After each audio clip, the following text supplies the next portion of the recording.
MyAlly Health, your ally in healthcare. Hey everyone, so my name is Kimberly Williams and I am an FNP over at MyAlly Health. So MyAlly Health is a nonprofit clinic, and what we do is we specialize in reproductive health services and preventative health medicine. So part of prevention is education, and that is by far my favorite thing to do. So today I'm here to talk to you about sex ed during a pandemic, right? Because I'm sure there's lots of questions out there. We have to wear masks when we go to stores and other places, but what about when we're having sex? So I'm here today to talk to you about what should you do if you're planning on having sex during COVID. So what do you do if you want to have sex during a pandemic? Well, essentially the National Coalition of STD Directors gives us two scenarios that puts this in place. We know there's tons of other scenarios out there, but for the two most common ones, we have sex with your partner who lives in the home, and then we have sex with your partner who lives in a different home. So when we look at those two scenarios, essentially they're a little bit different, but kind of similar as far as what our risk factors are. With your first one here, it's relatively a low risk, right? Because you live in the same home, we're touching the same fridge, counter, things like that. So as far as needing to have additional precautionary measures, they're not necessary. Where those things might change is if your partner is immunocompromised. If somebody works at a high-stress job, then essentially we would want you to be talking to your healthcare provider in case there are additional measures that need to be taken.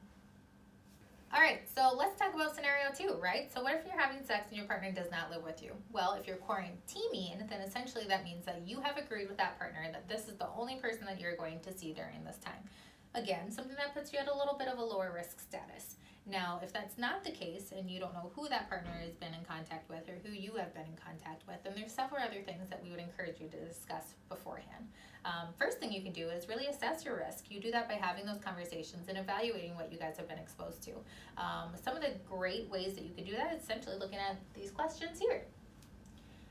After you've looked at those questions and kind of thought about what is your risk factors, and really it's kind of up to you. Essentially, what risk are you willing to take? Are you immunocompromised? Is your partner immunocompromised? Is this a health detriment to either of you? Are you elderly? Is that something that puts you more at risk? Once you evaluate some of those other questions, then it's kind of up to you as far as how far you want to take it. We do encourage, again, if you live in separate homes and this is a partner that you are not routinely seeing and you are not quarantining with them, that you do wear a mask when you're having that intimate contact. We would also encourage you not to be kissing or to be sharing saliva. Anytime that you are doing any intimate sexual intercourse, of course, we want you to be using condoms and dental dams or things like that just to prevent the spreads of STDs anyways. So remember that coronavirus is not the only virus out there, right? So when you look at those kinds of measures, absolutely, those are the things that you can do.